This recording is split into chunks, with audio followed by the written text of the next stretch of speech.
안녕하십니까? 칸중국 코리아 진태산입니다. 11월 15일 1년 만에 처음으로 미국과 중국의 정상이 마주 앉아 대화를 나눴으며 ABC와 CNN은 이번 회의가 보안상의 이유로 샌프란시스코 외곽의 비공개 장소에서 열렸다고 전했습니다.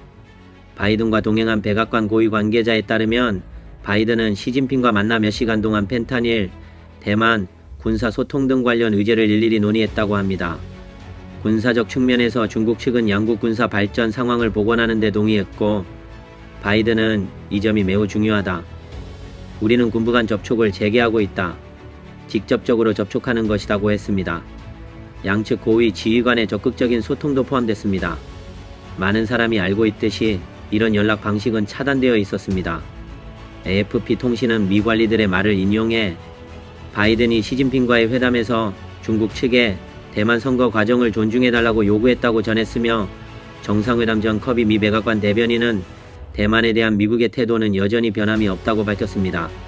시진핑은 조만간 대만을 무력으로 공격할 계획을 부인했다고 임명을 요구한 바이든 행정부 고위 관계자가 미중 정상회담 직후 밝혔습니다.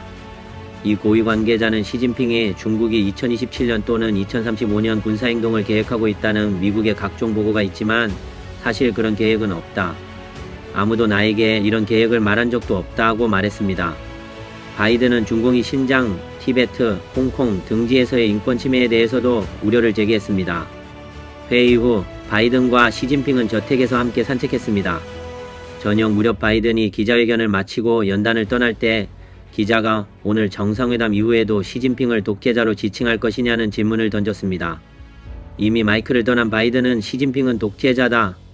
그가 공산 국가를 이끌고 있기 때문이다. 공산 정권의 형태는 우리와 완전히 다르다. 라고 답했다고 합니다. 시사평론가 자오 장칭은 X 플랫폼에 올린 글에서 시진핑은 왜 바이든의 질책을 참았는가?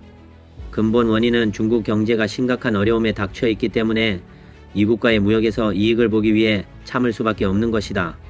시진핑의 제로 정책 등으로 인하여 경제적으로 큰 타격을 입은 상황에서 경제를 다시 되살린다는 것은 절대 쉽지 않다. 그러니 시진핑이 몸을 낮춰 미국에 구걸한 것으로 풀이된다.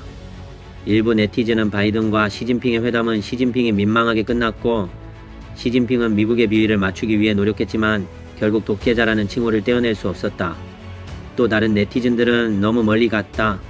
시진핑은 언제나 독재라는 말은 자신에 대한 칭찬이라고 생각해왔다고 말했습니다. 이번 영상은 여기까지입니다. 시청해주셔서 감사합니다.